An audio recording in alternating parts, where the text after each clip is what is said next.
Application Security Weekly delivers interviews and news from the worlds of AppSec, DevOps, and all the other ways people find and fix software flaws. Join us as we explore how the latest news highlights modern security practices and reminds us of the missing ones. We also bring insights from interviews on topics from training to threat modeling, from open source tools to cloud-native techniques, plus an occasional reference from new wave to synthwave.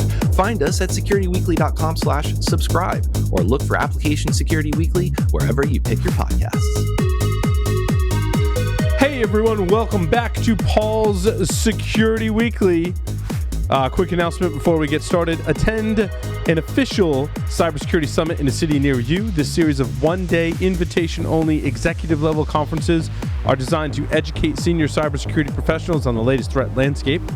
We're pleased to offer our listeners a $100 off admission when you use the code SECWEEK23. Visit securityweekly.com/cybersecurity summit to learn more and register today. Also, I will be speaking on June 14th. I think the conference is 13th and 14th for RVASec in Richmond, Virginia will be the next place that I will be speaking. Many of my old and new friends from B-Sides Charm have told me they're going to RVASec because geographically it was a lot of the same audience. So nice. I'm excited about that. I made lots of new friends at B-Sides Charm, and I reconnected with old ones, as I said in some of my social media posts. John Strand and I got back to our old shenanigans. It felt so amazing to be doing that again. We raided the Trimark security booth, which was awesome. Gave them some love in a joking way, which was awesome. And yeah, met lots of new people as well. So hi, new friends. Hopefully you're checking out the show. I almost said, hopefully you're high. I mean, that too. It's legal so it's funny. It's legal in Maryland, but not till like June. They're in that weird waiting period. So like in June, it'll like be official. So there's that. Yeah. But it was a great venue, great conference. Jeff Mann is on the board of directors there. Thank you, Jeff. Jeff was my personal chauffeur. Nice. When I was there, which is all amazing. So it was great. Good people, fun time. Did you sleep in the cabin? I didn't sleep in the cabin. I visited the cabin. Okay. I did not sleep there. Did you hear the banjos? In my head, I heard banjos. We had a cigar and some scotch and bourbon in the cabin. Then we went to the speaker dinner, and I encourage folks to do this, folks that have been in the industry for a long time. When you're at a conference and you're in this social setting, don't just go sit with your friends and people you know. And Jeff's like, what do you want to do? He's like, do you want to get a table by yourself? Do you want to find one's kind of crowded? I'm like, let's go to that one where there's one person sitting at it and introduce ourselves. And then more people joined us, and we met new people. So I make a conscious effort to mingle, to just hang out and talk to people that I haven't met. I mean, mostly I stood at the BHS booth, like in between things, and just talk with people. And so I encourage people to do that. Yes, Mandy. I will absolutely advocate for that, because even me, when I first started going to conferences, I knew nobody. I knew nobody there. And it actually opened up to me to be able to go, any speaker that was giving a talk that I was interested in, I would just make it my goal to go talk to that speaker. Yeah, why not? And I would go talk to whomever I thought would be interesting. And then the same thing, I would walk up to somebody, just say, hi, I'm Mandy. I've not been here before. Or whatever, even if it was somewhere I had been before. I definitely recommend not being, a full-on stalker and weird, but just walk up to people. Yeah. And it's amazing the people you meet, the conversations you have, and most of the conferences have areas that lend themselves to that. Yes. I made it a point, Mandy. Jeff had to go because of a family emergency when we were having cigars outside. Everything's fine now with Jeff, but he had to run.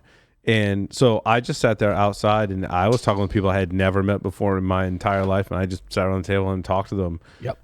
Because that's how you do it, right, at a conference. Especially, like I said, if you've been in this industry for a long time, I think that's important. And I think most of us know that and do that. So. It's important to get out to conferences, Larry, and do that. Working on it. Good. Yeah, I know it's hard. It's very hard as we get older and we have families and lots more responsibilities to get out to And teaching. Yeah, we have and- lots more responsibilities. Yep. So it is. I totally get that, man. And I don't go to as many conferences as I used to, but I make a concerted effort to attend ones that mostly people recommend to me. That's kind of how I roll. Or if I'm asked to speak, I'm still navigating the new work landscape about what they are willing to pay for like professional development and that type of stuff. But also conference organizers, I heavily favor the ones that ask me to speak. Mostly because I'm really disorganized when it comes to planning to go to conferences. Yep. So if you're asking me to speak, you've got a good chance that I will do my best to work that into the schedule. There are some that I've wanted to attend that like they've come and gone. I'm like, oh, I wanted to go to that one. I just couldn't get my act together enough. So conference organizers ask me to come speak. And that will increase my chances. There you go. It definitely. Don't be shy, and don't be sad if we say no. Larry and I were just having that conversation during break. Totally. Like also one thing us older folks have learned is how to say no, because younger versions of ourselves said yes to everything and got really burnt out and stressed. Older versions of ourselves, also with slightly more responsibilities with family, we might have to say no, and that's okay. But I mean, come ask the Security Weekly hosts, because oftentimes we'll try and be at the same conferences too. Or if like you ask Larry and Larry can't speak, he might ask one of us or vice versa. Totally. So like if you're fans of the show, totally, you might get one of us if the first person you ask says no. And there's a bunch of some of the smaller cons. Like we were just talking about this at break. Like today I learned there's a conference called KakalakiCon. We were talking about that this weekend. Yep. And like GurCon I've never been to. Oh, yeah. Circuit City Con. Circuit City Con. Good. Yeah. And isn't KakalakiCon, I think that is, I don't know if he's still doing it by unregistered, and registered 456, Patrick O'Neill. Usually he has a purple or green mohawk. Yeah. Yes, I think you're talking about. Yes. I think he does KakalakiCon. Like there's a bunch of these small cons that like if they're relatively easy to get to and I could go have some fun. Like I'm actually working on new talks. Yes. I submitted to Black Hat and DEF CON. Nice. I've got some talks in the works. Like they may not get accepted, and I'm totally happy to take some of these and bring them to the smaller cons because it's message that I still want to get out because I think it's important. Agreed. Yeah. So PornHub is not jumping right into it. PornHub's not available in Utah, because I want to read this because I think it's really funny. So Adrian Sanabria asked ChatGPT to create a 30-second ad for a VPN service as the best solution to access PornHub in Utah.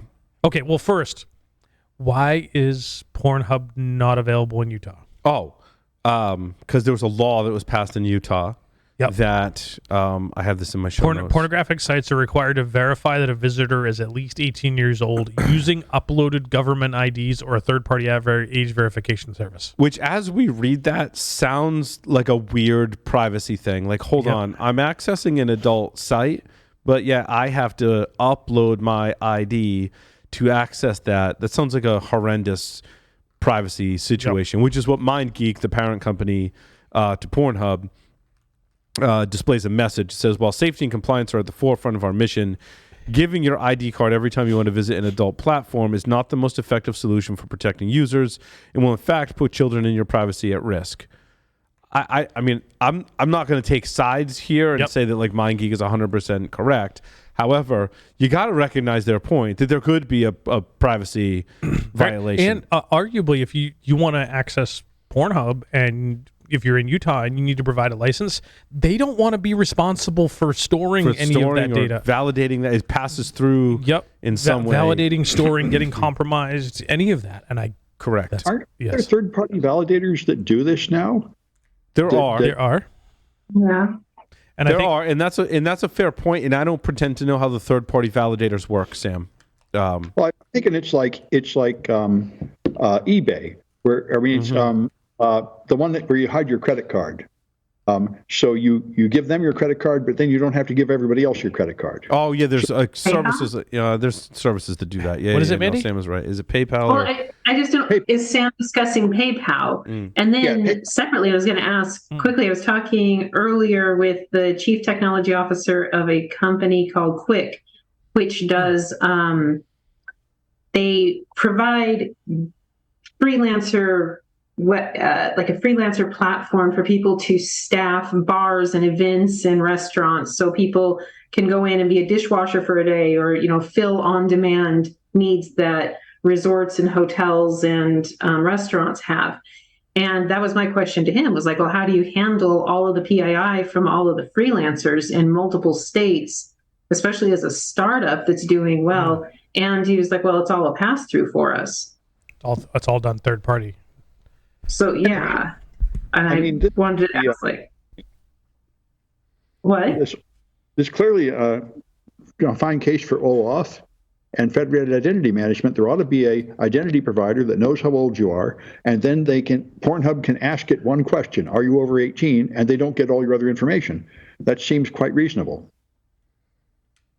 There's so much to unpack there, and a lot of different aspects. I mean, also, like, MindGeek has come under huge scrutiny, being like the largest online, to my knowledge, largest online adult provider on the internet. They have multiple properties. There was a documentary about that, and like, they really got put through the ringer, but they've like come out of it to be like the most heavily, from what I understand, most heavily like moderated platform to make sure there's no shenanigans. We'll just, I'll just use the word shenanigans because a lot of it gets really gross.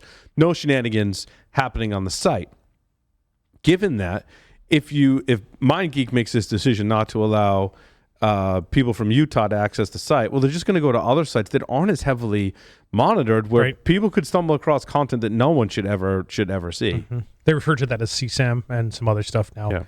But I think go ahead. As a business decision, I think it just means they don't have enough customers in Utah, right, to care, right, verification system. But like 11 other states are considering this law, so if more states pass this law, then MindGeek will have to get their act together and come up with a verification system. So, but get this, Sam, to your point, MindGeek claims to have over 125 million daily visits and 100 billion video views a year. So, like, clearly there's a lot of people on the internet watching porn. I mean, that's really what that says. Because that's just one, even if you did their collective, that's just one outlet. Yeah. Yep. Now, technical question before you read Adrian's humorous response. Yeah, because you just use a VPN or a proxy or whatever. Yeah, no, right? not even that. But my question on the other side of that is, the whole thing that we've preached in the industry is like, principle of least privilege. If you have a website that does e-commerce and you do not sell to China, right? Why do you need to allow China to get access to your website? Like, put in IP filters and geo-blocks. Like, how did they come up with the geo-block just for Utah? Oh, it's not a geo-block. They know people from Utah, where they're coming from. There's geolocation services. Right. It's interesting, like 25 years ago, those geolocation services, I remember someone on my team looked into it at the company I was at 25 years ago or more. And they're like, it's super hard. Like, it's not 100%. This is for online gambling. Yeah. And they were like, there are places that do it, but it's kind of wonky. Now, fast forward in time, there's totally services that within a high degree of accuracy, they can tell you where you're coming from, right? So there's that.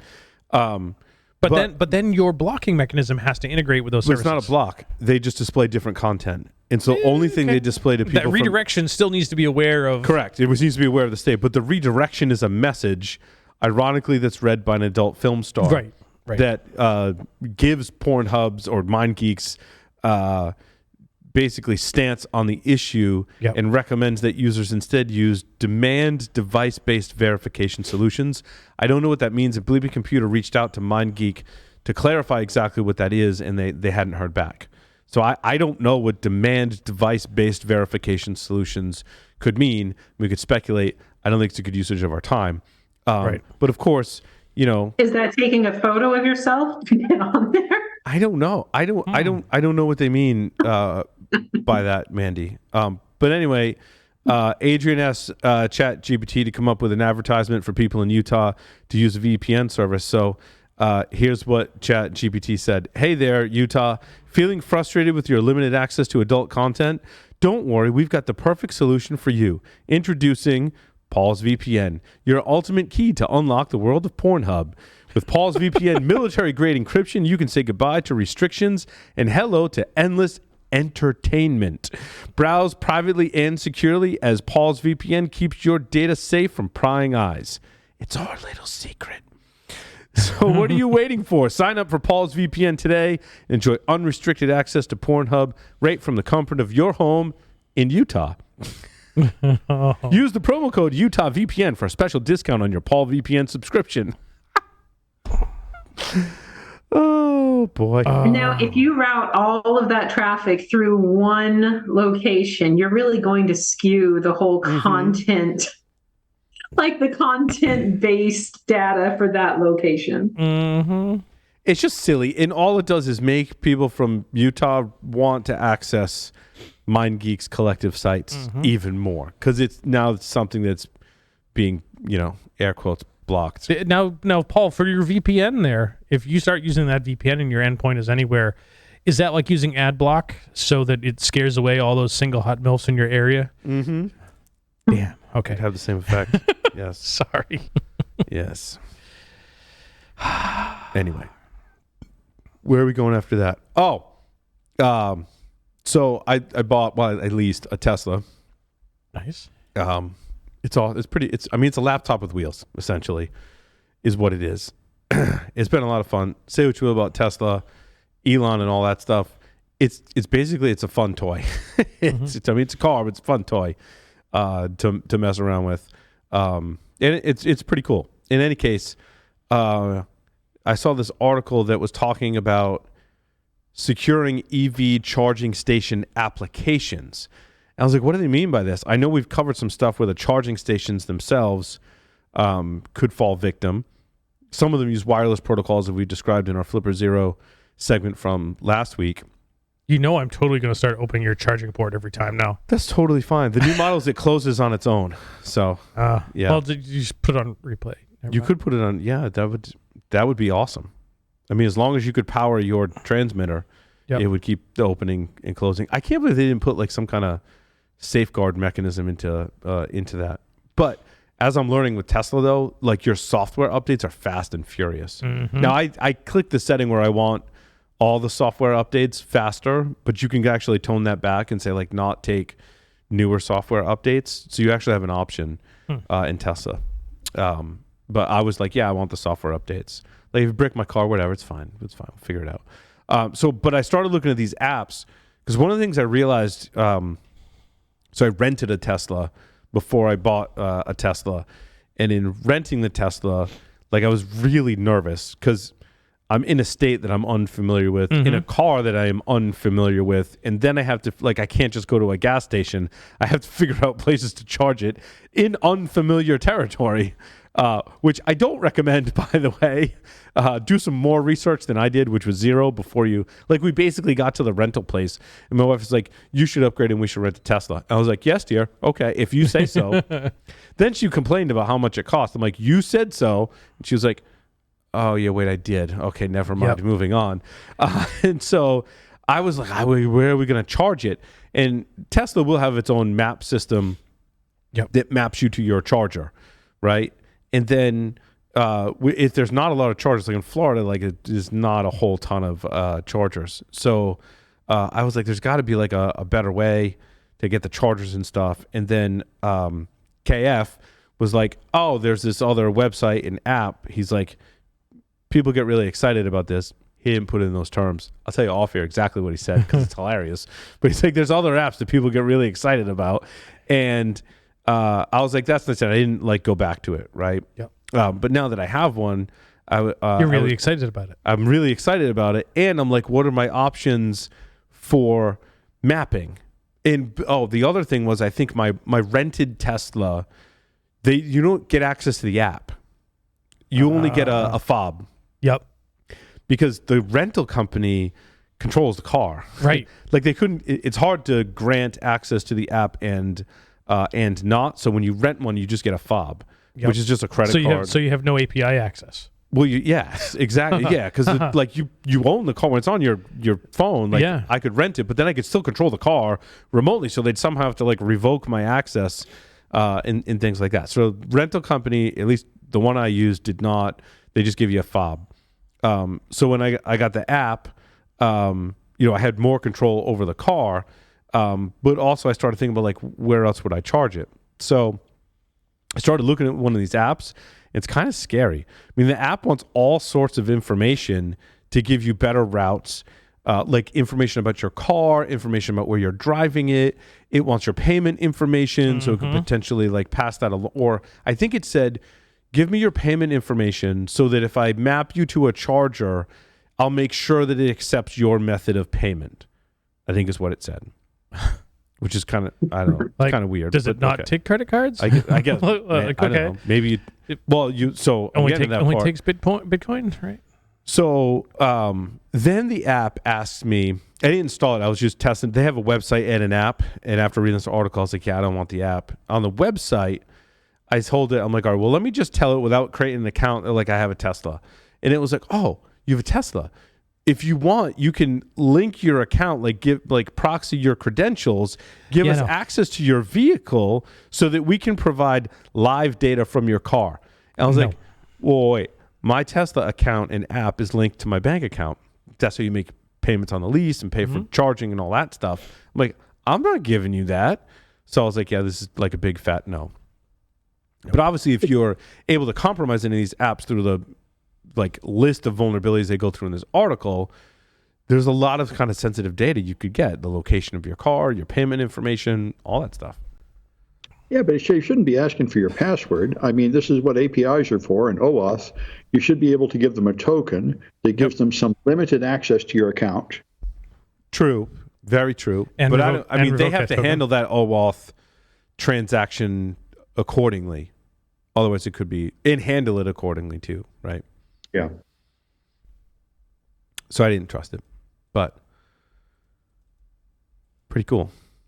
Also, you need an adapter, like depending on what charging station you're at, like they're going to charge you more than what you'd pay for Tesla, from what I understand.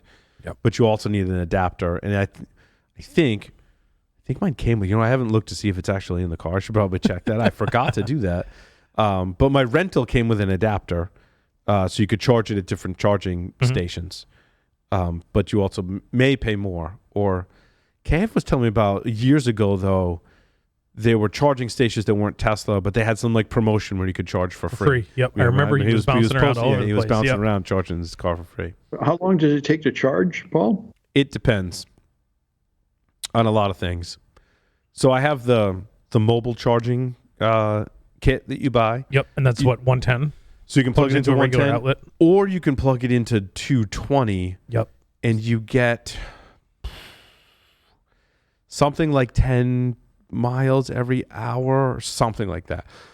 You get more mileage per hour plugging into 220 than you do 110. I forget the exact numbers off the top of my head.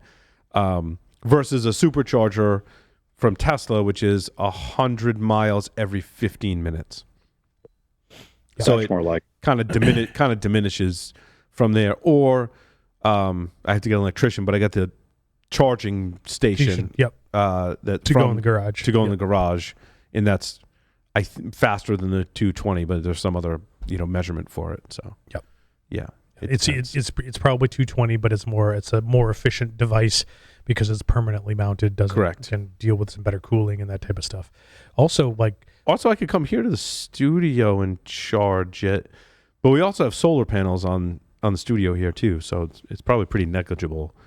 It's pretty green, I think, if I charge it here in the studio. Yep. Now the other one too is that if you plug it in 110, you could probably run it off an extension cord so you could get a decent distance. 220 on the other hand, you start adding an extension cord, it gets less efficient. Yeah. And the cords, I forget how long the cord is. It comes with a you plug it into 220, it goes into this little adapter, and then it has the charging cord. It's pretty long.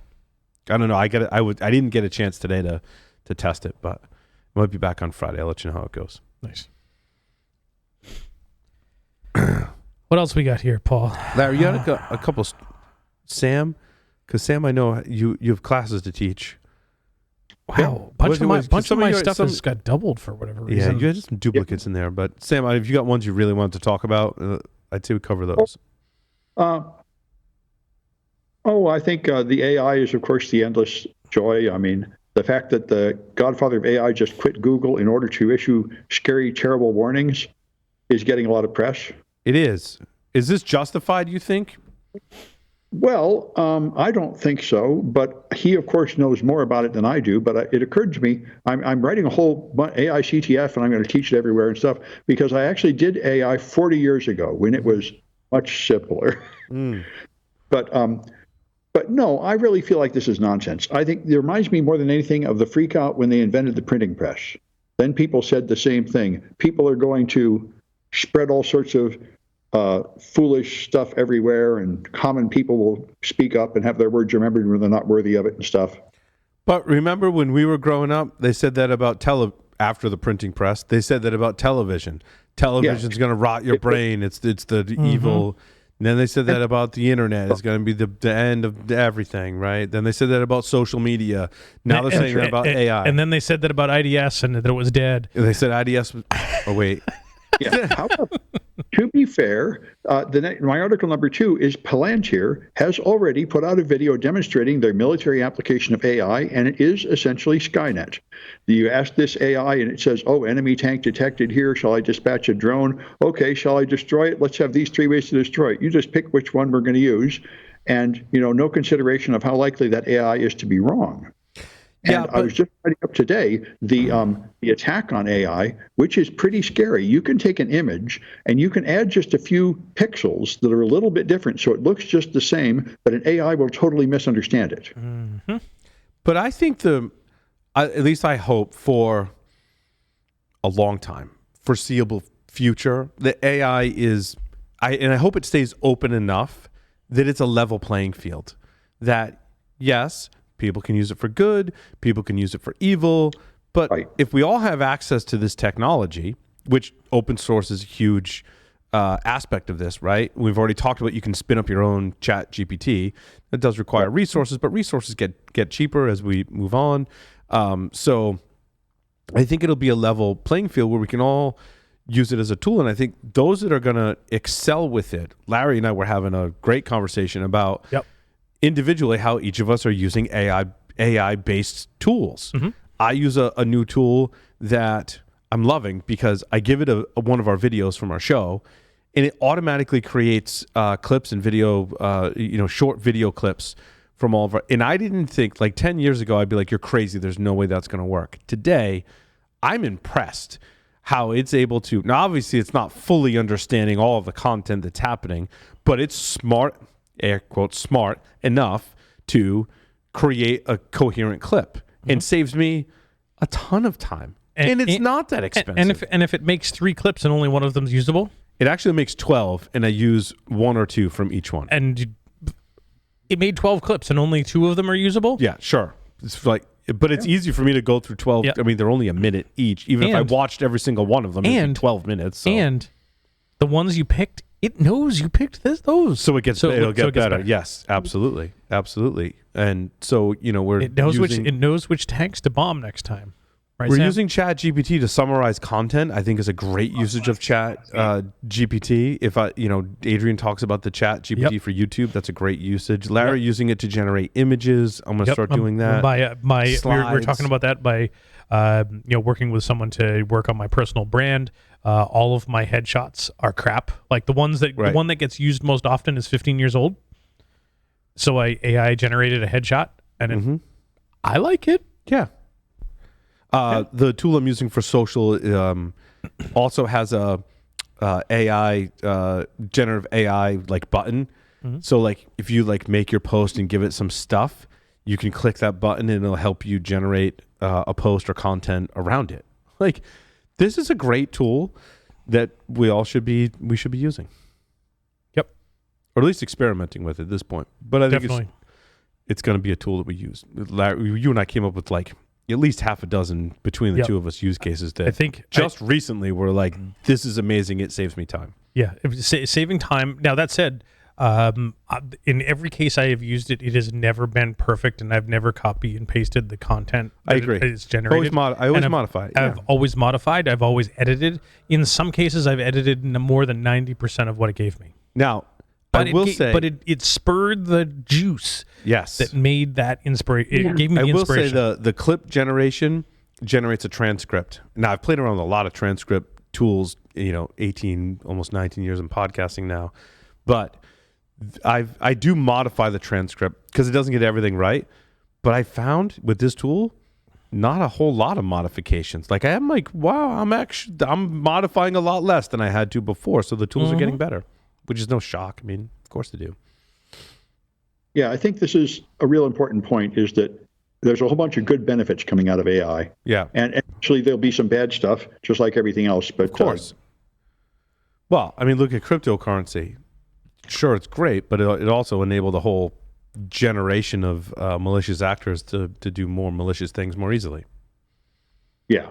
And I think it had an awful lot less actual use case. There never was any actual great accomplishment of cryptocurrency. That was the problem from the start. It's a solution in search of a problem.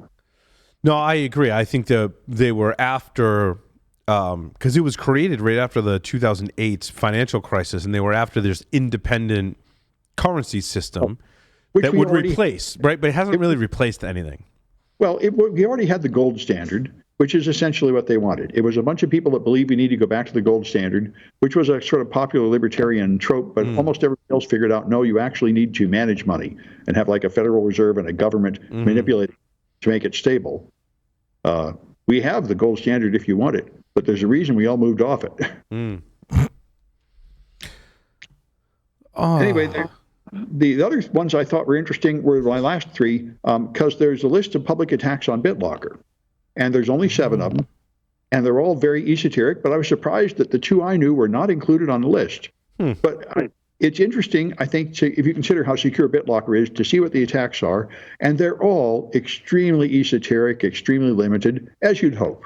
I mean, BitLocker is not 100% secure, but it's pretty good. You have to do pretty outrageous things to get in. The author of this GitHub, Wax Zero, is also the author of Baton Drop, the secure boot bypass. Oh. Which instantly lends itself to credibility because they are a great security researcher in my estimation. Yeah, I mean, these look like good attacks, but they're limited and they've been patched and stuff. So that's the way it ought to be. I mean, we're all trusting BitLocker. There ought to be no good way to get in, and there isn't. Well, I mean, like anything else, I mean, it's going to have vulnerabilities. We're going to fix them. We're going to play cat and mouse. I think Yvon Arce's description of the supply chain issues with the TPM that he uncovered is very telling. And I'm using that in my kind of storytelling in firmware and supply chain, because I think it's a great example of how, the TPM chip and firmware manufacturer is like, no, we're not. Oh, that we are vulnerable, yes, but it's end of life. But Dell still has it in their laptop, and that's not end of life. That's a poster child for supply chain and specifically firmware supply chain. So was there a supply chain attack on BitLocker, or is it just a theoretical thing that might have happened? Well, there's a buffer overflow, read and write, 2 different vulnerabilities, read and write and it's actually in the reference implementation for TPM. Our episode a couple weeks ago with Yvonne dug into details on it, and if you are able to exploit it, theoretically, you could manipulate what's inside the TPM. And since BitLocker relies on the TPM, you could extend that. And I don't know of any in the wild attacks, Sam, that are attacking this, but hypothetically, that could be used to do that. Right. Okay. I had one that was really, really grinding my gears. The TP-Link one. Did you guys see the TP-Link one? No. This is relevant to my interest, I'm sure. Yes, it is. Where is my TP-Link story? It's so hard to jump around. Oh, my story number 13. TP-Link WAN side vulnerability. Ooh. So this bug, it sounds like a couple of different people found this bug, but the Tenable research was one of the teams that found this bug. And they said the bug was used by the Tenable team in their unsuccessful pwn-to-own attempt against the device. They, too, disclosed the bug to TP-Link, which also makes me think someone else disclosed the the bug. There's a lot more to this article than I kind of pulled out, but their public record did not show that the bug could be exploited on the WAN interface. That's Tenable's public record didn't show that. Now, TP-Link released a firmware update in March that they're quoted as saying fixed some security issues, including this and other CVEs, but they didn't quite give all the details in their update. It was after this fix was made public that the exploit attempts using the CVE were detected in the wild and on the WAN side, which is interesting. So, like, I hate it when people get fused or there's like hand waving about the exploit path. Like, is it WAN or is it a LAN side? Like, there's a big difference when we're talking about these devices specifically. I also hate it when vendors fix stuff and they don't tell us exactly what they fixed. And this is a problem. I don't mean to pick on TP-Link, except I'm picking on TP-Link, which is fine. They kind of deserve it in this case. But I've seen this a lot where the vendor's software update or firmware update, in either case, silently fixes known or disclosed vulnerabilities. And I think that's bad because it's really hard to know as an enterprise or any company if you're vulnerable, what the fix is, and if the fix has been applied. If from the manufacturer, we don't know if that update actually included a fix for that. You're just making our lives more difficult as defenders. And our lives are already super difficult if you're trying to defend an enterprise, as an example. Your life is already super difficult. We've all, worked in that capacity and know the struggles. Now you're just making it harder to navigate these waters. There's also the situation, which is tough too, is the disclosure process can take time, sometimes 6 months or a year or more. And so let's say a year. So I disclose the bug to the manufacturer. It gets assigned a CVE number in 2021. It takes the vendor a year to fix that vulnerability. They release a patch in the CVE in 2022, a year later, and the patch says CVE 2021 is fixed. No, the CVE will be 2021, and it comes out, and you're like, oh, like that's a year old. Like I must have fixed that. Like I've been updating this device all the time. Us as evangelists for companies that are trying to help enterprises and businesses are like, oh, that's old. We don't have to worry about that because it's old, unless it's something we discovered and disclosed, in which case we're in the know.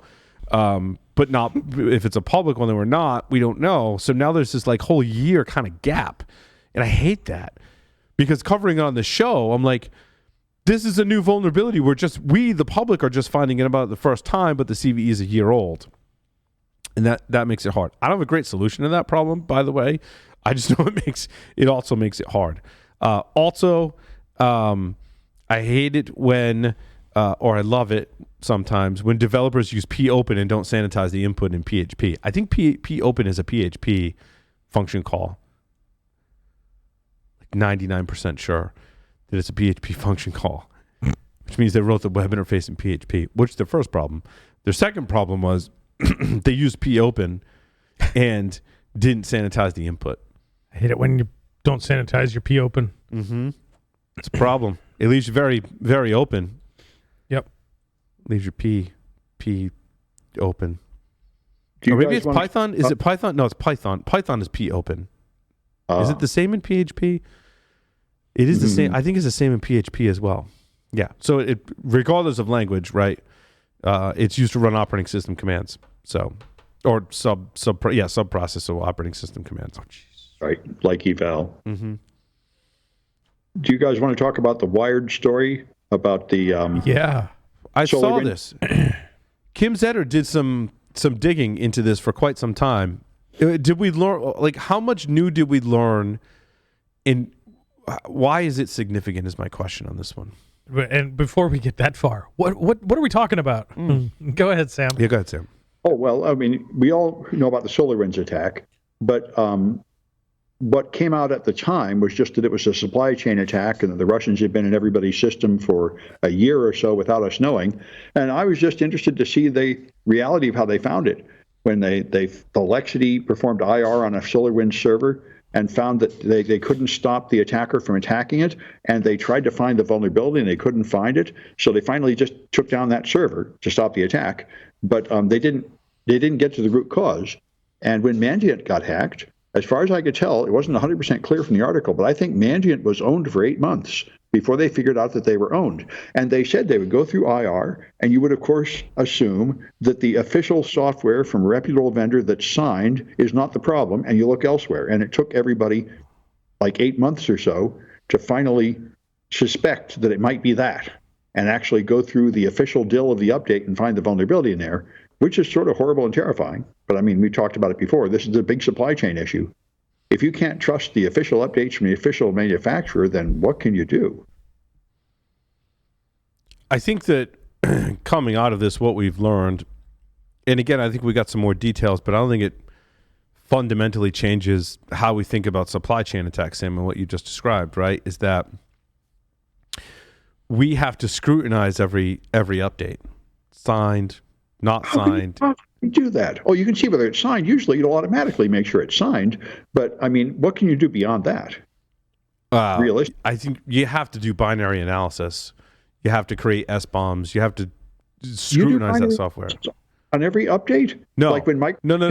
But maybe I don't, but someone, like the entire life cycle of that software in all of those steps, they also have to do that. The manufacturer of the software, the distribution mechanism of the software. There has to be multiple checks and balances, I guess, is what I'm advocating for in that process to increase your chances of detecting this style of attack. Well, I think that is the only reasonable answer, is to say it's somebody else's problem. The manufacturers have to avoid letting their supply chain get compromised. And if they do, I don't think those of us using the product can reasonably be expected to notice that and deal with it. Yeah, I mean, there are companies that are working on that, Sam, that binary analysis for third-party software.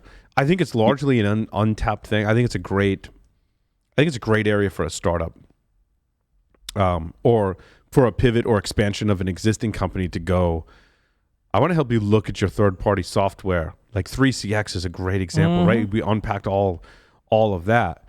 I want to help you understand that, yeah, okay, you got a signed update. Like, let's put that aside. You've got existing software. Now you've got new software.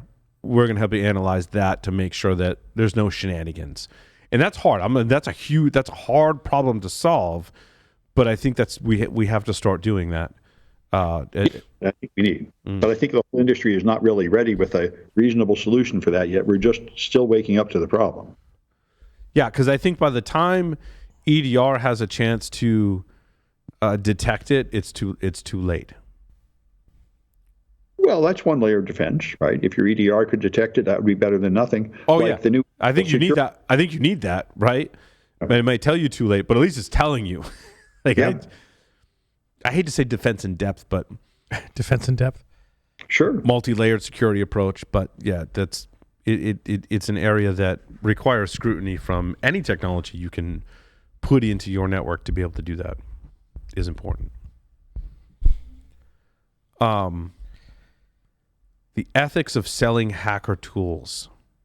Yeah.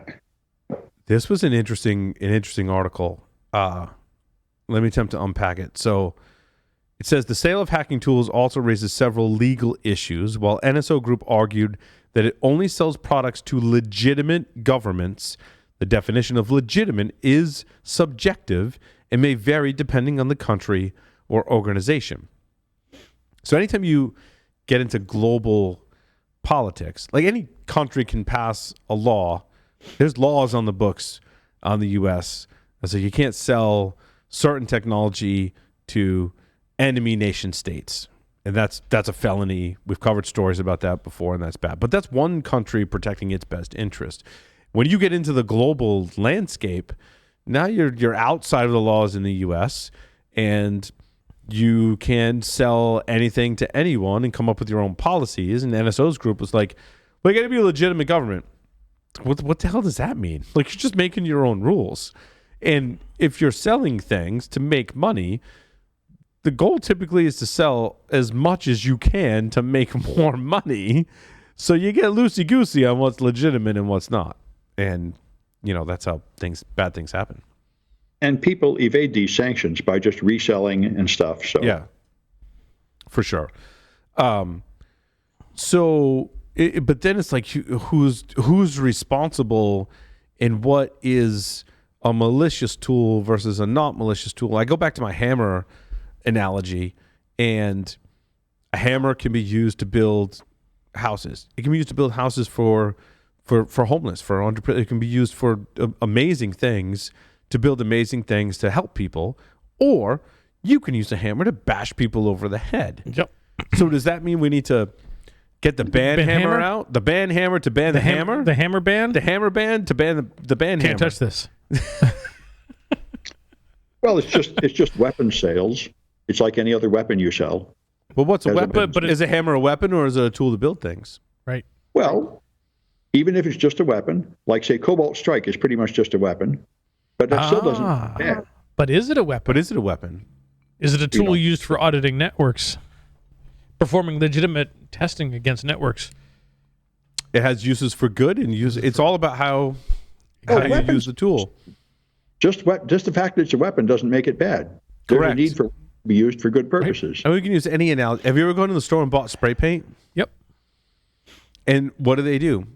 Card you for it. They check your ID. And I'm like, oh, I'm not going to vandalize something with my spray paint. I'm going to change the color and re-spray paint the chairs on my front porch to match my house, right? So it's all about your intent. And how do you gauge intent of using any tool, whether it's software, whether it's spray paint, whether it's a hammer, whether it's a car, whatever it is. Measuring intent is extremely difficult, and I think that's more the issue than saying you can't have a tool or not. Yep. Right.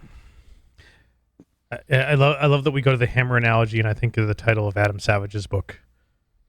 Every tool is the hammer. Mm-hmm.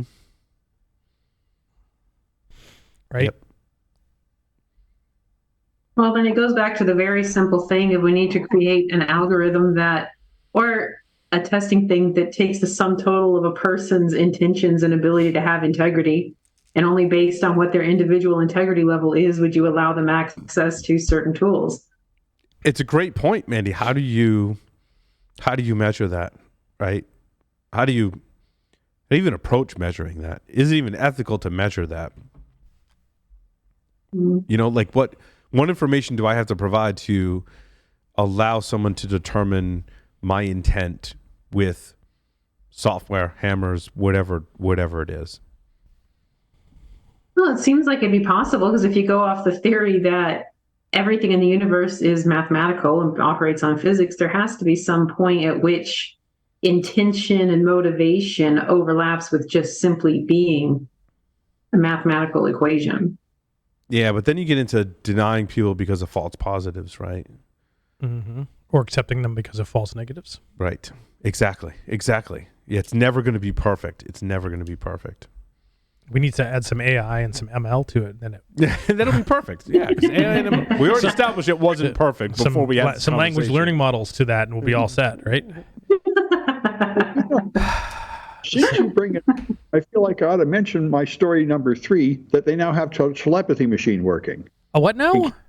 It's a telepathy machine. They put you in a functional magnetic resonance device to read the electric signals in your brain, and then they made people listen to stories on a podcast, and they could tell what you were thinking about from the signals by using machine learning. So it's essentially a telepathy machine or a lie detector sort of thing.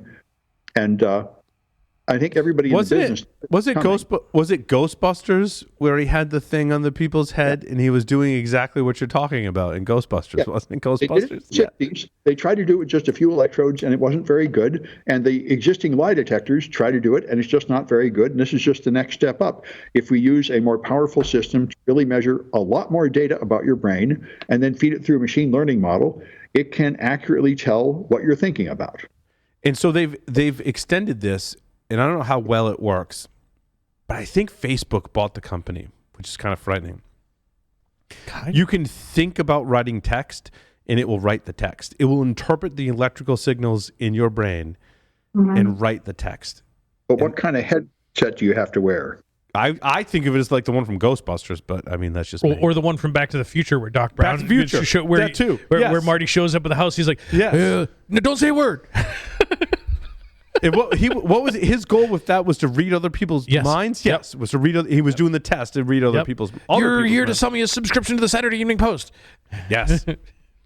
Now, the thing they don't have yet, which is the next step, is to run it the other way and write to your mind. So you stop thinking bad thoughts and start thinking good thoughts. But they haven't got that working yet. I know Kung Fu. Yeah. But isn't that part of affirmations? Remember, like Saturday Night Live? What was the guy like? I'm good enough. Yes. I'm strong enough. And gosh darn it, people like me. Yes. Yes. People like me. I like the way your brain works, Mandy. That's awesome. I'd like to see this used to treat things like depression. I mean, it could very well be beneficial. It's amazing. And Mandy, you've spent time in this area. And what we're talking about is hacking people's brains. Mm-hmm. And it's amazing to see the advances that I think is our lifetime. We're going to see advances. Because I was listening to the podcast that was talking about the thing that reads your mind and writes out text. Like, that's like sort of working right now.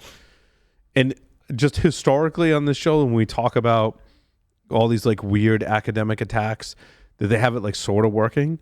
And then we see it come to fruition. And now it's an actual attack. Like there's a talk I want to do at some point in the future that looks at the history of that. We covered on the show. Someone talked about this like a long time ago, and then eventually fast forward X number of years, and it was a reality. I think it'll be a really cool talk. If someone else wants to do that talk, please do it, because I'm lazy and I probably won't get around to it. But I think it'll be a really cool talk. Well, that's essentially what Gartner cycle is. It's a Gartner life cycle of Andy. I agree with what you're saying. I feel like there's a lot of these things that are already technically out there, already being done and even introduced. And if you go back to a few years ago, a lot of people at the forefront of creating technologies that enhanced accessibility, say for disabled people, like you think about, this is how many years ago were there already power chairs that were operated by a straw. So for an individual who has no ability to use any other physical faculty other than a straw, there were field personnel creating these chairs 20 years ago from what was on hand in order to be able to do this by a straw. And then look at, even this story that Sam brought up, it makes me think of the number of initiatives that go on where you're working toward your actual biophysical person being your password, you being your identity. There's been a number of things over the last 10, 15 years that follow that same idea. And even think, was it 2018? Chris Roberts did his talks on DEF CON about what he had created in his basement lab, to where his intention, he would just think about with his phone, with his BMW, and with his laptop, as he approached it, it would only open for him. Yeah, that's pretty crazy. And it's funny, the Discord is talking about Johnny Mnemonic, right? Yeah. I also saw a meme that was like, Pontiac sues Tesla over a patent for self-driving vehicle because the joke is Knight Rider. And yeah. And the irony of your Tesla being called Kit with that. So. And I'm not the first person to name it that either, but it's just a logical conclusion. And I think I had watched a couple of clips from really funny clips from that show recently, and I was like, oh, that was a really funny show. And then I read about it, and I was like, that's really my Tesla's kind of approaching. Because you know what it was, and I don't have the feature right now, but because they changed it from the. Is it like the RF radar based sensors to do the automated driving and autonomous self-driving and stuff. Self-driving. They call it now Tesla Vision, which uses the cameras. And there's a hot debate as to how it's all going to go. So when I bought it, I was like, I don't want the fully autonomous driving because I think it's way too expensive and it's not worth it right now. But the option that I got was the enhanced kind of cruise control support that also includes the summon feature. so I can be somewhere and it will drive to me. And that I'm like, oh, that is just, he did that like on every episode in Knight Rider. Yep. And that's what made me think of it. But can you hassle the Hoff? That's what I want to know. Maybe. I mean, anytime you can hassle the Hoff. We have social media, Larry. Anyone can hassle the Hoff at any time. Nice. But does it run over people? What's that, Sam? Does it run over people on the way to you?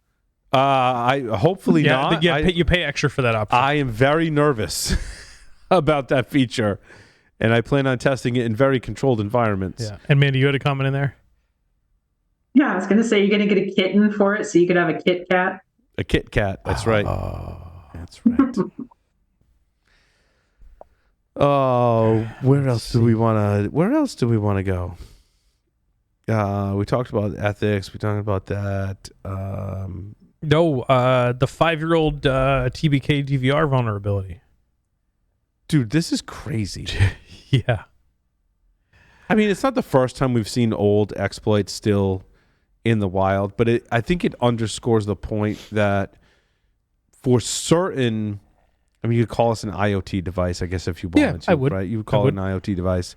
But DVRs are a very special class of IoT devices because they're very much like appliances that have a very basic function to provide. You plug it in. You plug it works, and you don't update it. You leave it the hell alone because it works. It's kind of crazy to think about my car, which I mean does have a basic function, but like I got it Monday and I already pushed 2 software updates to it because it came up in the app, and I was like, yeah, I want to push. Can you drive it while it's doing a software update? Depends. In my experience, no. The 2 that I've taken, it has said you will not be able to drive this for about 25 minutes. And at least one time I was going somewhere and I was like, no, schedule this for later. And then when it was like, schedule this for like midnight. And then when I got home, I wasn't going anywhere after that. And I'm like, don't like apply it now. So it's like, just do it and get over with kind of thing.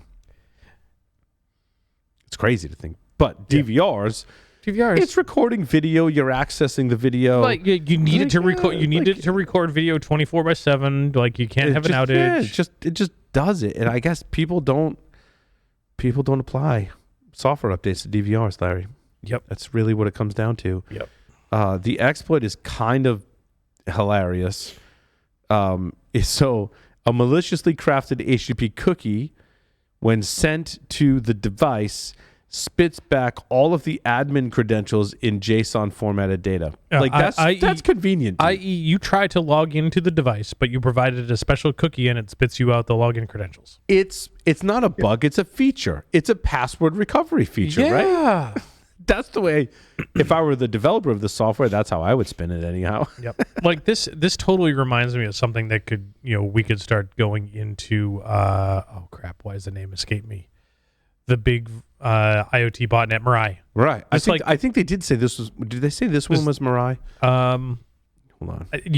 There was something in there, Mirai class family, that type of stuff. I don't know if they actually said this was in Mirai. I may be getting. I did see another story about Mirai this week. And I want to say confused. Yeah. So they said there were.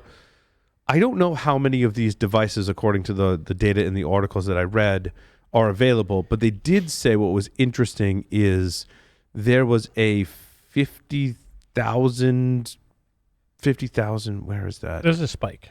There's a spike in people looking for it. Yep. So according to Fortinet, as of April 2023, there were over 50,000 attempts to exploit the TBK DVR devices using this flaw that we described. Yep.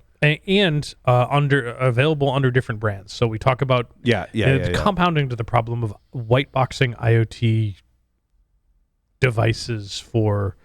But according to Fortinet, that must have some like research lab. Fortinet has a pretty big security research lab. I've interviewed folks from there. They do great work. They've kind of been monitoring this for a while, and like noticed like there was not a whole, like way less than 10,000 attempts to exploit this flaw. And then all of a sudden there was like a huge spike. So on 4/26/2023, there was like a spike to 10,000. And then on 429, it spiked up to 50,000, which is it's kind of weird. Is that some group got a hold of the exploit and was like, we're going to include it in. Yeah, I think probably the initial one was initial, does it actually work? Yeah. Can we do this at scale? And then the next one was, let's do this a little bit bigger, incrementally. It's really it's a 5-year-old vulnerability with too. no patch from the vendor. Is that what it said? Yeah. The flaw has been under active exploitation in the wild, and in this case too, the vendor has not supplied a patch to fix the vulnerability. This is so reminiscent of. They didn't even try. This is so reminiscent of one of our big shows that we did when Allison. Dude, I was thinking of that. You read my mind. Came into because that is, to me, that is the classic Mirai story for me, is with Allison bringing in that DVR that she bought live. So just for those that don't, live on the during a live all day broadcast. Yep. Allison set up a DVR as a honeypot. Yep. Instrumented. And it got popped. Yeah. Well, instrumented so that we could see when it got popped, and you name it. And it got popped by Mirai here in studio, and you name it, because of default credentials. And after the fact, she said, yeah, this particular one is special because that DVR from the manufacturer, you log in and change the credentials. And you're safe from Mirai in this particular case because it leverages default credentials. But if the box reboots, they left Etsy Shadow on a read-only file system. So it would update it. It would update the password in memory, but once it rebooted, it would go back to the system default Etsy Shadow with the default password. Oh my God. On reboot, sometimes that's a firmware update will do that. Yep. So on reboot, it went back to the default read-only Etsy Shadow, which had the default password, so it was vulnerable again to Mirai. So bad. Yeah. Yeah, that's a special level of dumb right there. It's special. It's almost as special as a developer that hijacked popular packages, PHP packages, to get a job. There's a lot of aspects to this story that I find. Did it work? Well, let's talk about the story first. I don't know if this person got a job or not. It's highly. So, first of all, don't do this, Sam. You teach students. Yeah. I don't know if you have to explicitly tell them not to hack things without permission in order to get a job. Is that in your curriculum? I feel like we should make sure this is in all of the curriculum, because it feels like something we shouldn't have to say, but I think ethics should be a component. Good God, let the man answer. Sorry. It's in the pen testing course. They have the basic ethics. You got to put it in the pen testing course. I haven't had students dumb enough to do it, I think, but it is in the course, Yeah. I think we need to make sure of it. If you're hacking something without permission, that is not a way to get a job. Back in the day, 20 plus years ago, it may have worked. Yeah, it may have worked. Maybe it didn't. Sort of, kind of. In some cases, it worked. Yeah, sometimes you hack stuff without permission. You went to prison and then you got a job. Yes, or you became a successful consultant. It's a very slippery slope. Let's say just career path. Yes, Okay, but let's talk about today. After you hand me the beer opener. Because we are handing Larry the beer opener. And today time is very linear. So from this point moving forward, this is not a good idea at all. Not a good idea. There's way more laws and people looking. If you hack stuff without permission, it is not a way to get a job. Also, today we have bug bounty programs where you can hack stuff with permission to earn air code street cred that will be beneficial to you getting a job without question. And also, I'd like to say, there was a time 20 years ago when technical skills were so rare that they would put up with huge personality problems to get them. And that's no longer true. There are now normal people that have gone to college and learned how to do stuff. Employers do not need to hire crazy people as much. It's true. So what we're saying is there's way better ways to prove yourself and build up your resume or skills and knowledge collectively to get a job. I want to make sure we're very clear on this issue. And I think, like Chelsea Manning and the guy that went to Russia, Edward Snowden, a whole lot of people are getting very worried about having crazy people on their staff. Yes. They could turn Right. on you Yeah. and leak their stuff. And then they'd say, why did you hire this crazy person? Well, I didn't know he was crazy. But also the Vault 7 guy, remember that article that talked about the guy that worked for the CIA that was like unstable? Oh, but yes, vaguely. This wasn't that long ago. That was if you read that transcript of because there was a court case and I think some of the stuff became public, and he was Looney Tunes, as they would say back in the day. Mm-hmm. The guy that dumped all the top secret stuff on Discord, he was crazy as a loon, and that was just a couple of weeks ago. Yes. Oh, yeah. Yes.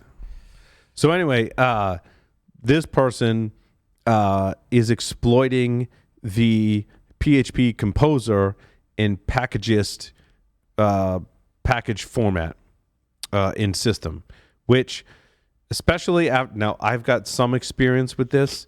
I was building some Docker containers that I think I took a built Docker file from somewhere, and it was using PHP's composer, which is essentially like PyPy or NPM, but for PHP, except without any security and horrible architecture, even as compared to PyPy. And we know the issues with the supply chain in PHP in PyPy and NPM.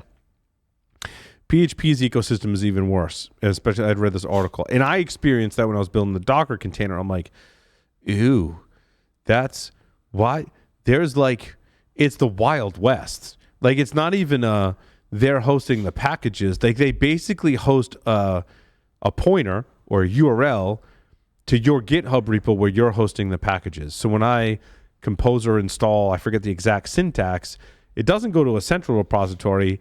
The repository is just a pointer to some random person's GitHub that you could, whatever it's being installed is whatever the person has in their GitHub. This person, as far as I can tell, their exploitation of this was to credential stuff to gain control of that person's GitHub account to then push down malicious packages. So I would never use Composer in production if you care about security at all, is what I wrote. And I really think that while the attacker who was interviewed in this article was this Bleeping Computer, was interviewed in the article, was kind of cagey about what the actual exploit was. Now, this person did have an actual exploit. Number one, they should responsibly disclose that. We can talk about like exactly what the word responsible means in this context, but I think they should responsibly disclose that. That sounds like they did not. And also they just like was basically password spraying or credential stuffing more accurately to hijack the GitHub account that was referenced in the packagist JSON file so when you installed this set of packages, installed the malicious package, which was basically an advertisement for this person to get a job. Like not cool. Don't do that. No.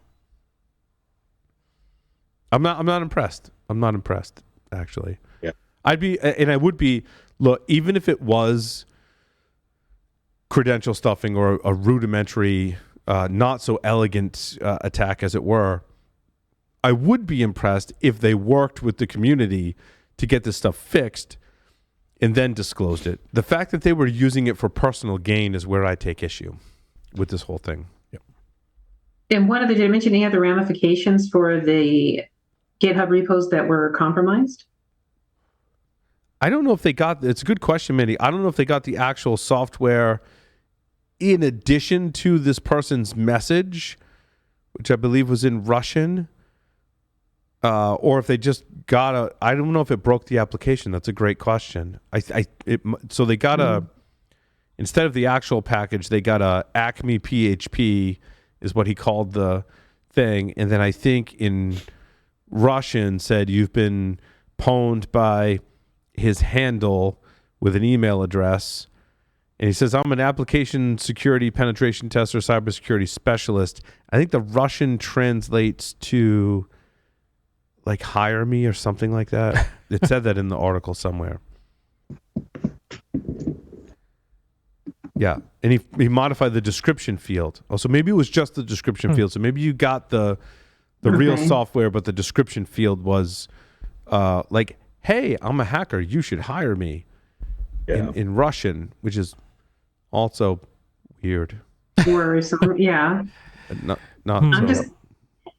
This makes me think, honestly, of people being kind of misguided whenever, like when guys do things that they think you're going to catch the eye of the woman they're interested in, but it ends up just being really, really creepy and wrong and off. I can shotgun 5 beers in a row. You should date me. Yeah, probably not. I mean, never mind. I mean, Never mind. maybe. Yeah. There's someone out there for everyone, man. Yep, maybe someone's super impressed with this person. and will hire them. What's that saying that from P.T. Barnum? There's a sucker born every minute. Every minute. There's an ass for every seat. All right. Yep. But the Packagist organization did not find anything like indicative of anything other than like account password shenanigans, basically. So all 4 accounts, they said somewhere here, all 4 accounts appear to have been using shared passwords leaked in previous incidents on other platforms, is what the Packagist admins found. So it does breed a little bit of confidence in their incident response. There is a full list of hijacked packages in there. So if you are using this, I just check this article. I also don't use this in production or really develop in PHP like this. You can use another language. That would be my recommendation. So yeah, there's that. There's always that. There's always that. Oh, Larry, Chrome is to drop the lock icon showing HTTPS status, which might confuse some. Us old people. Or really new people. But they're excuse me. They're saying that 80% of all the websites out there now use HTTPS. So you really only need an indicator when it's not. Why do you need it when there is? Not only that, their argument is that because so many sites are using HTTPS, all those folks that are doing all of your phishing attacks or your malicious sites are also all using HTTPS. So you just can't trust it because it is HTTPS. You can just that it's secure. You're getting securely hacked. I don't know, but they're replacing it with a new tune icon. The hell is that? I don't know. Which, of course, they don't go on to describe or demonstrate, or they'll continue to warn if a connection is plain text HTTP and insecure, but everything else is going to get the tune icon. I don't know. What is that? Yeah. Arguably the lock has become ubiquitous to indicate security. You go into the pin pad, you go into our local grocery store, Stop and Shop, and you put your credit card number in the payment terminal, and an image on the screen has a picture of a lock on it to indicate that it's secure. Right. Is it based on anything technical? No, they just put a lock in the UI, next to the 7 button. Does it really mean anything? No, but it tells you that it's secure. So, oh wait, no, the new tune icon for Chrome is at the top of the article. I missed that. Yeah, it says starting with Chrome version 117, which is due to release soon. My Chrome that I updated this morning on Arch Manjaro is 112 something. Yep. And I just took an update this morning. Mine says update, and it says 111. Yeah. All right. Well, so welcome to being on a rotating release, being on the latest version of everything. Which I read some comments. Some people called out why on earth would I want to be on the latest release of everything? That sounds like a nightmare. Or you could be on older, more vulnerable software and you just be more vulnerable to attacks because there's that. Or you have a dependency and you need something and the other stuff is old and it's not going to work. So, Yep. The rolling release, but I like the rolling release better. That's a lot of it is personal preference. Yep. Sounds like Sam's got to beat feet right about here. He's got to, I'm assuming you got some classes to teach. That's right. I got to teach exploit development. Oh, very nice. Go forth and influence the youth of today, Sam, in exploit development. All right. Farewell. Thanks, Sam. See you, Sam. Bye.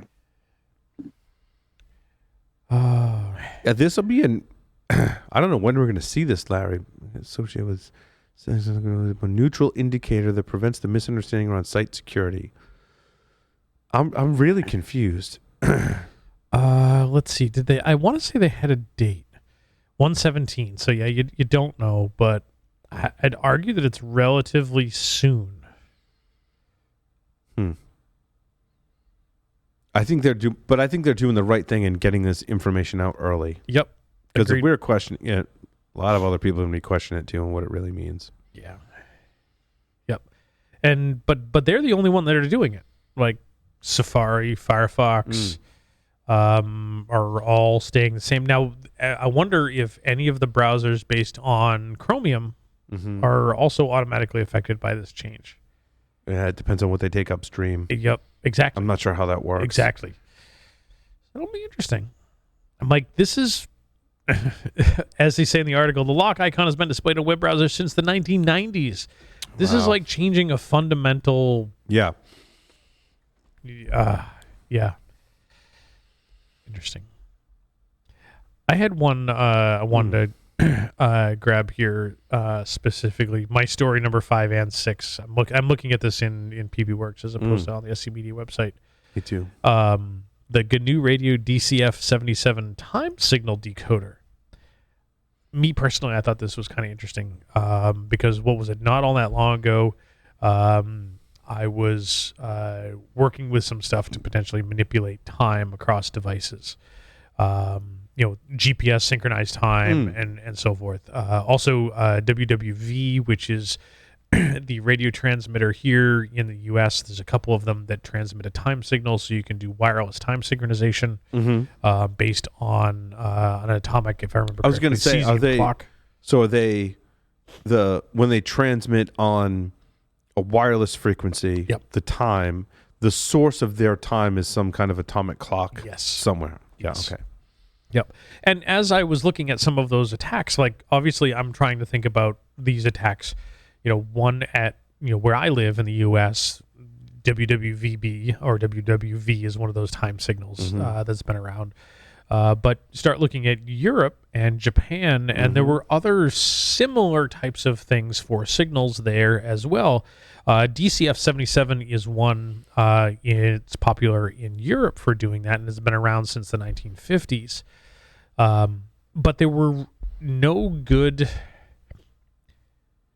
receivers, one that I could tell at the time, and no good transmitters. Like you could build one like out of a Raspberry Pi, and of all the ones that I built, none of them worked, including WWV, as well as any of the Raspberry Pi or Arduino derivatives with a special circuit attached to it, you name it. None of them would work. I couldn't get any of them to transmit time. I couldn't get them to do anything to receive that I was actually transmitting time, period. But now we have another one. And first I was like, oh, it's a decoder. It's a time signal decoder. Great. I can receive it and I can decode the time. But as part of the ability to test the receiver, there's also a Python-based program to transmit time. To me, that's particularly interesting because now maybe we can start creating our own low-power time transmitters in Europe to come up with that same problem by manipulating time that I was trying to address earlier. Right. I remember that research now. Yes, you were literally manipulating the space-time continuum. Yep, time travel. It was a keynote that Mike Poor and I gave at Wild West Hackin' Fest, and it was time travel and GPS fuckery. Yep. I love it when the company, one of the founders of the company, uses the word fuckery in the title of the presentation he's giving with you. That's great.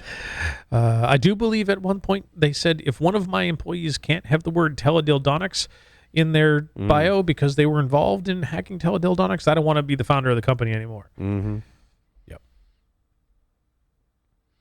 Let's see. We covered all my stories. Any other So, story? Larry, on that, when you're talking about, so if you're able to decode the DCF77, I couldn't hear all of what you were saying. Yeah.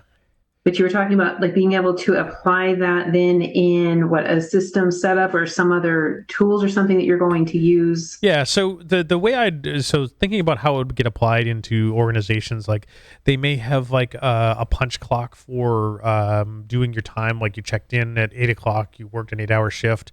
And they could have those time clocks automatically set the time based on this long-range signal sent by the DC F77 transmitter across Europe.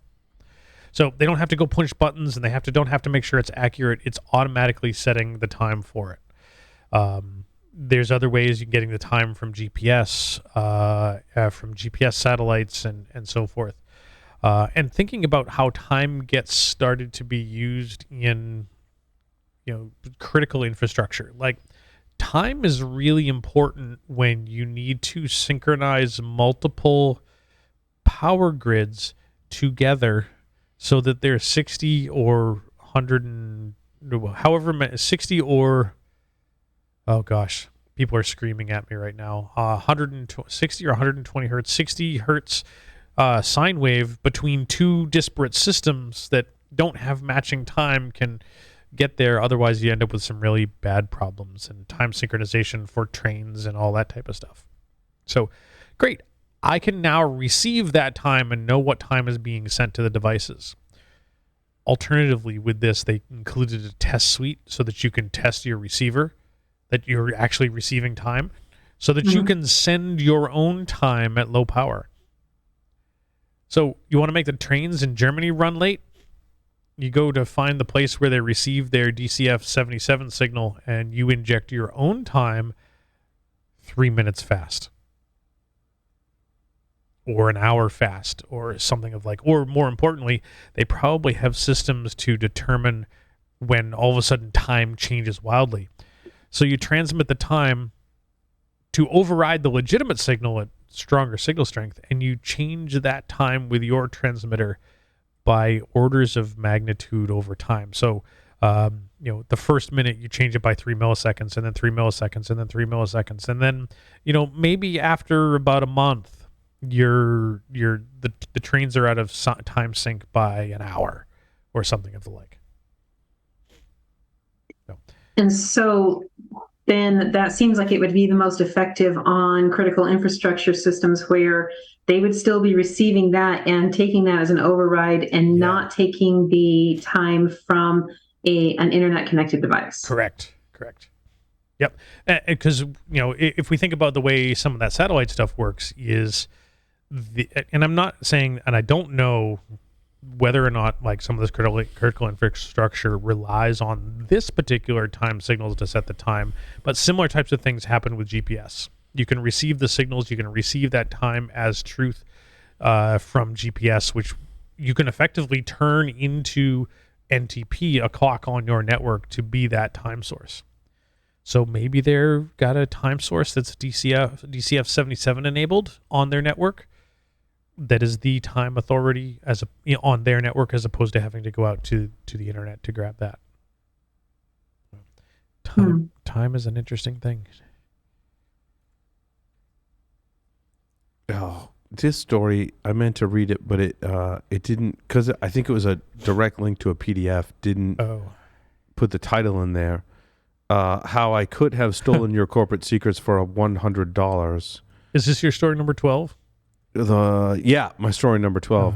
And then I didn't read it because I didn't see the title in there and I missed it. Talking about something about disposing of routers, e-waste, and things like that. Yeah, we've seen this before, type of thing, or revisited. Like, so much is e-waste. old. E-waste is like a thing. So much old is new again. You're right. This has been a story we've covered like a lot, where basically you go on the cliche eBay and you buy a bunch of stuff and then you analyze it. You did it, Larry, with SIM cards. Yep. I mean, conceivably, you could do this with any kind of e-waste. You could go buy all this stuff secondhand and then analyze it because it's not let's just say sanitized properly. Right. Like that was one of the things that I know so many folks that were in forensics for practice would go to eBay and buy used hard drives. Yep. And then do phones, SIM cards, hard drives to do their forensics techniques, routers, switch, anything. Yep. Yeah. And my practice back in the day, I did talks on it and stuff. Was I went and bought a bunch of used SIM cards for all sorts of varieties because this was back in the day when that was some of my favorite research you did. By the way, that was really good. The SMS messages in many cases were actually stored on the SIM card. I bought like 100 SIM cards and analyzed them all and got really salacious text messages. I think it's your research in articles like this that are why I have all my previous phones. Like I never get rid of them. I never get rid of them because I'm too afraid that someone's going to do forensics and be able to find any of my personal data or like anything associated to me. So I just keep them. I'm like, you know what? Like, what's the cost? Yeah. Okay, I could maybe trade my device. No, I have to admit, I have traded in some devices. I mean, and I always wipe them myself. Yeah. Like I always do whatever data destruction. I leave the device intact, and wipe it clean. Go through all the. I research it. I make sure I'm doing the best I can to wipe it clean. I mean, I'll go through exhaustive measures like with a phone or device. Right. But whatever the manufacturer recommends, whatever I can do, I do that. And I have traded in some, but like largely, I keep them. Yeah, I mean, some of the stuff that I've got that you'd like trade in, like the value for trading some of that stuff in is so minimal. It diminishes greatly. Yeah, I find a usage for it. I mean, with phones, you cycle them through your family. Yeah. So I have my 3 kids. I'm like, whatever device I cycle through, and that seems to work. So I keep it. If you're making usage of it, it's not costing you anything. Yep. Because you don't have to buy a new device. So, but like my Pixels, I struggle with. Yeah. One of my sons uses one of my old Pixels, but like I don't want to get rid of the older ones. Now I do keep some, and I'm like, I'm going to put Grafana. Not Grafana. Grafana. Graphene. What is that called? Shit, I always screw it up. The open source. Someone's yelling at me. Yeah, the open source Android derivative, as it were. Yeah. You can't use the word alternatives in a search because it comes up with crap. Replacement. Pr0nHub, Ubuntu. Is that show up on alternatives2.com? Yeah, and then it always goes to alternatives.com. But like, here it is. It's Graphene OS. Graphene. Okay, yep. Open source, privacy-focused mobile operating system. Now, the reason I don't use this as my daily driver, as it were, is there's some Linux podcasts I listen to, and they've tried to switch to this. Yep. But in one of the caveats, the host was like, you don't get Android Auto. And I'm like, well, that's a deal. What's Android Auto? So like when you plug in to my non-Tesla cars, I'm curious how is it, because Tesla works differently. It's like a Bluetooth. Okay, so you plug your phone. You plug your regular car into via a cable into your phone, and if it's Android, there's like an Android app component in your car, and there's an Android Auto like app on your phone, like Apple CarPlay. And it's Apple CarPlay is the alternative on Apple. So I'm like, well, I'm lost without that. Like I can't, because that's how I listen to all my podcasts. I mean, this basically when I listen to all my podcasts or Audible, my listening in the car is basically that. Yep. Tesla works kind of different. There's no USB. Right. You put it on the wireless thing. Yep.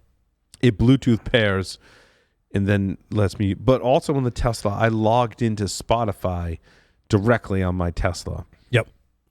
That was kind of interesting. But the interface is kind of wonky. I'm not in Android Auto, for example. I can go into Spotify and I can go new podcasts. And it lists in order of when they last updated all of my new podcasts. And that's a feature I like because I'm listening to like whatever podcast is new. You get a screen for that. I haven't found the equivalent in Spotify on the Tesla. My son was in the car this morning. I was taking him to school. And I was like, I don't like the interface to this dude. Like because he sits there and watches me, of course, use the application. Being my kid, he's very curious about all that. So like he notices the difference. He's like, yeah, that kind of sucks, huh, Dad? Yeah. Like I can't see the new ones. There's no like sorting feature that I found yet. So that's kind of weird. But Graphene is the open source one. Gotcha. Yeah, there's a couple of them too. Yep. So there's one other one, Lineage. Which effectively de-Googles your Android experience. And that's a lot of what these do is they de-Google your life, right? Because if you've got an Android, a Pixel, for example, it's like I need your Google account, and then I'm tracking you, I'm doing the whole thing. And their whole thing was the Google policies surrounding content. In other words, they knew people or read cases where your child has some ailment and you take a picture of your child because they have to like lift their shirt up for the rash or the cut or whatever. Take a picture of that, and if you configure it like most people do, myself included, it automatically backs up all my photos to Google Photo. Yep. When it did that, it flagged it as inappropriate CSAM. Child porn. CSAM. What does CSAM stand for? Well, it should have, is a child abuse imagery. Yeah. It flagged it as that and shut down their Google account, and they had access to nothing. I was like, well, I'm like, child sexual abuse material. Yeah. So like, I get that, but also I was just taking a picture of my own kid that I was, especially when telehealth, right? When you would do that kind of thing. So there's that. So they're looking at the open source alternatives, and there's open source. What's the open source one that like mimics all of those services? There's a name for it. I can't think of it. It's not one. Is it OneCloud? OneCloud, maybe something like that. That you basically spin up your own instance and you put the app on your phone and it backs it up to your own instance rather than a shared provider kind of thing. So, there's that. But again, like without Android Auto, I don't know. Yeah. But there's also there's privacy benefits to using this stuff too. How did we get on all that? I don't know. Remember. But disposing of phones. Just rambling now. Yeah. But now one of the ones that I thought that was interesting that came out of the article, should you engage in a data disposal or e-waste service? And yes. And what if the device is dead? And they're using quotes around dead. Like they bought a bunch of routers and they said, recall that one of the 18 routers we initial purchased would not boot. Were any steps taken to wipe it? That's a great question, because now we think about hardware hacking techniques and we'd go do chip off and grab memory and all that type of stuff. That's exactly what I was going to say. Like, oh, my device is inoperable because of some issue. My battery is dead but configured. Right. My battery's dead, but my data's still on there. Or there's some other kind of issue where it won't boot, but my data's still on the flash chip. So I'm like, oh, well, it's dead. No one can get my data. But you send that to someone like Larry or Joe Grand or Tyler, like whoever, right? I mean, it allows us to follow the tutorials to go, wait, I just kind of solder on to the... Now, mileage varies, and I don't have the soldering skills for a lot of that stuff, but certainly there's a lot of flash recovery stuff that you can get at that data. Yep. So... what do we do? What is it? Was it thermite? Thermite. Yeah, we did thermite. We did thermite. We did potato cannons. Take it to your local gun range. Yep. Send it to an e-waste service that shreds it. Then you have to trust your e-waste service, though. Mm-hmm. But I mean, that's not a horrible option, right? Yep. The gun range is fun. I like going to an e-waste service where I can watch it go in the shredder. Yes. But I think sometimes do they have that in some places where you take your e-waste and they shred it in front of you, or there's there's some safety concerns doing that in kind of a public space. So right. I have not seen any of them that do that. I mean, somebody, correct me if I'm wrong. I have not seen any ones where they've brought the shredders. There's an environmental impacts too of for sure melting it, or you don't want to just throw it in your fire pit either, because it's going to let off a lot of bad toxic, stuff. bad stuff. And like you said, shredding it or destroying it and other mechanisms have. Well, we were drinking. We had the thermite, so that's bad. Don't do that. Try that at home, kids. Yep. Or do. I mean, just be safe about it, right? Be safe about it, but still. Also toxic fumes. Yes. We interviewed someone a while back about data destruction and wiping and all that stuff. I think it was a similar kind of service to what we're talking about. And they destroyed they would work with enterprises that wanted to safely get rid of e-waste. Yep. Right? I mean, recycling it is one thing, but you got to make sure you wipe your data from it. But there's concerns with that. So that I don't know if they would securely wipe it or securely destroy it, if you had kind of an option. But there's, like you said, e-waste companies that you can partner with that are able to do that. I mean, we like the ones that sell it. We see a lot of gear. We talk a lot at work, actually, about acquiring gear that has been end of life from large enterprises. Yes, we've talked about much of the same, and that there are certain device manufacturers that are verboten from being sold in the U.S., and that there are lots of these devices that were already implemented in places in the U.S. before they were told you can't use these anymore. Yes, and they're getting rid of them. Yep, Huawei. Or pennies on the dollar. There's a bunch of them. And some of them with some very sensitive data. I was going to say, because a lot of government agencies and a lot of that, they put their stuff out to auction. Yep. I went to a lot of not just seizure auctions, but where it was like government surplus. Yeah, well, government surplus, or even just smaller municipalities and different entities, whatever, like closer. So not just the surplus ones, but where they were stripping maybe like a local utility. Oh, yeah. And resetting. And I remember we bought like 18 or 20 servers from one of them, and it was somehow it ended up being at a car auction, and it was like 18 servers. Weird. Yeah. I think, and we're talking about all the destruction things, I think it would be awesome if you got to throw all the e-waste into one of those, the compactors that eats the cars, that you put the entire car into, choose it down to. Yep. I think just for when I worked for the university, though, they would at some interval, I don't know what it was, whether they got a grant or whether there was some budget set aside, and I don't know how much. Like, this might be like an old, because I got gray in my beard. I remember this, but they'd have computer labs at the school. I don't know if you go to university today how many computer labs you have, because everyone has a computer because they're so low cost now. But computers were more expensive back in the day. Yep. So when you went to school, a lot of students would still have their own computers or laptops, but there'd also be computer labs where anyone could walk into the computer lab. They could log in with their university credentials. Yep. They'd get a session, and they'd be able to use the computer.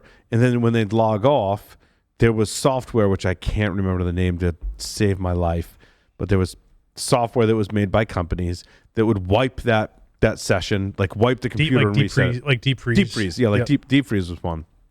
Deep freeze and would set it back. And then at some interval, the team would work really hard, and they'd swap out, during summer break, they'd swap out the lab, they'd put in new computers, and they'd take out all the old computers. And then I'd walk in to like the department at the university, and I'd be like, so like, what are you doing with all those old computers? Because like I can put like Linux or BSD on those. Yeah. And they're like, so how many you want? I'm like, I don't know. I want like 8 of them. Is that cool? And they're like, yeah, like come back. How would you take 10? Yeah. They're like, here's a cart. Like go take your 8 down in the server room. And I legit took like 8 servers, air quotes. Now they're servers. Right. And I put OpenBSD on them. And I used this other device that someone had gotten somehow that took our internet traffic and mirrored it across like 8 of those devices. So like if it was a gigabit across 8, like do the math, it would split that because there were only 100 megabits. They weren't gigabit, and it split it across all those devices. And I ran Snort on every single one of those. I forgot about that. This is what made me think of that. Yep. And that's how I like reused. And the person that like ran the data center at the time was like, Paul, what on earth are you doing? Like, it's fine. Like I ran Ethernet to all of them. She was like, that's what you call running cables? Yep. Like, it's totally fine. I'm keeping the whole university safe. And she's like, all right, Yep. you can do that. She's like, we got to clean up your cables and all that stuff. And I ran that for a while. It was awesome. Yeah, like that's how I put vinyl replacement windows in the first house we bought, like at the hospital, and they replaced. It was something like 60 laptops that all the nurses used with new laptops, and like they were gonna throw them out. Like they were going to send them to e-recycling that they had to pay for. I'm like, what are you doing with these? Oh, we're going to pay to get rid of them. I'm like, I could use some of those. I'm like, well, how many do you want? I'm like, all of them? I'll take all of them. Brought them home, fired them all up, wiped them all, sold them on eBay, used that money to put brand new vinyl replacement windows in my house. Like, that's awesome. I mean, that was 20 years ago. Yeah. Though. So things were a little different. Yep. Did the same thing when they replaced those laptops a second time when I was there. I did a similar thing with Sun Solaris E450s. I had a couple of those in my house, dude, because they were getting rid of them. Yep.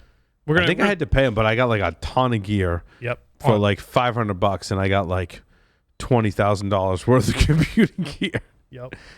Yeah. Yep. When what you'd love to have some of that stuff now, because like that's the vintage and I retro, wish, and people are paying some of that money but for. you know, it takes up a lot of space. It does. A lot of space. You know what we got way off the reservation, way off the rabbit trail on this one. But do you know what I still have in my garage? Nokia of yours. Ipso 410s Of yours. A rack, the right line racks. No. Commodore 64 in the original box. Oh, I think I got one of those from somewhere. I have yours. It wasn't mine. I got that from somewhere. No, I think it was yours, because you said I used to use the box as a target for my arrows, and it's still got arrow holes in the top. Oh, no, but I never had a Commodore 64. You didn't? Like I acquired it later. Later on, when you were going to start the museum in the pool house. Yes, exactly. Yes. Gotcha. Yes. I still have it. Oh, that's amazing. Needs a power supply, because you can't trust the old power supplies and the capacitors. Oh, really? Yeah, they're bad. Yeah, they're bad. You got to throw those things away. Interesting. Well, no, you keep them with the device to say that you have it. I collected quite a few of the vintage computer. I had an Apple IIe. No, an Apple Macintosh that was in a black carry case. It's like a zippered carry case. I have one. Yeah, and I bought and sold all that stuff. Yep. I've still got one of those Mac. Because you know what? Pluggables. Because you can get a Raspberry Pi and it's a computer and you can do shit with it. And it takes up way less space than all this gear we're talking about, right? Exactly. It has more and virtualization, and it has more computing power. But still, like some of that, there's people that collect this stuff. And most we of should it they go. get for free. There is a computer museum in Rhode Island. That's amazing. They post on social media, and I'm like, oh, it's amazing. We need to visit. We need to take a road. Like, we need to get some people together. Yep. We need to have the host come up. We need the host come up. Mandy need to come up to like. Everyone's come up to Rhode Island, and like one of the fun things we do is we need to go to the computer museum. Rhode Island Vintage Computer Museum. Yeah, we need to go to the computer museum. It's in like North Kingstown. It's not far from here at all. Yep. So do you think that it would be included in the computer museum to have like the brother word processors that had an actual screen in the disk drive? It could be. They should. They got a lot of old. So it's really cool. Yeah. Because that was the first machine I had that I did. You couldn't do a whole lot. I mean, it was just like. Yeah, they posted a video that I watched, and it was like an old 486 booting up, and like the sounds that it makes, you could hear the hard drives spinning and up, the floppy drives, initializing, and I'm like, oh wow, like I forgot about those sounds. I'm like, damn it, my car doesn't, like my new car doesn't even make any goddamn sounds, like let alone my laptop or anything, like my phone. None of that stuff makes any of those sounds like that. Bong bong. And the clicking, like the clicking of the hard drive spinning up, like all those sounds that I'm like, oh, It was exciting. Like that was fun. That and the dot matrix printers. Yes. Going being in school, like those going off in the office or something. I'm like, oh, that was great. Like that's such a wonderful sound. And a miracle when it all actually worked with a printer anyhow. I know, just ask Boris. That's right. He's the expert on printers. I wish I had a really funny story to end on, but we kind of we kind of let in with it. Oh yeah, we did. We let in with the funny story. Let me see if I got one here. Do you have anything funny to end with in 2 minutes? No. Oh, man inserts magnets into fingertips to cheat at dice games. I have the one about dead birds and drones. Dead birds and drones. Okay, dead birds and drones. Let's go. Dead birds and drones. There's dead bird. How do you get a dead bird and a drone? Other way around. A bird and a dead drone? They're taking this team, the research team in New Mexico, is taking taxidermied birds and turning them into drones. Oh, I see. So it looks like a bird. Right. So it technically was or is a bird, but yeah, it's a drone. And their stated purpose is in order to be able to gain better data in migratory routes and like around birds. Because so far what's been going on has not been collecting great data because the drones aren't accepted by the birds. But this also lends itself to that turning the dead birds into drones, then increasing the chance of people being spied on. Right. So it's kind of like Weekend at Bernie's. It absolutely is. And if you read the doctor, it's like, well, we've just got to figure out how to articulate the wings better. It's just stiff birds that aren't moving. They don't look incredibly natural, but they aren't like bad taxidermy birds. And it's funny, not for research, these type of good research purposes, but I've seen folks that have repurposed taxidermied animals for fun stuff. Like there was a guy out there that took his old school DJI drone, the one with the four, the white ones with the four wings, and he taxidermied his cat and put the four legs out on the arms with the head, and the cat looks surprised the whole time flying around. I saw another one the other day that someone took their cat and their taxidermied cat and they built it around like an RC car, and like like the RC car races, like this cat is tearing her ass around the track, and people are weird, man. I'd probably do something like that. Are you familiar with the badtaxidermy.com? Oh God, yes. Oh God. Oh God, please no. Yes. On that note, this has been Paul Security Weekly coming to you in super low resolution. Larry, take us out. Over and taxidermy.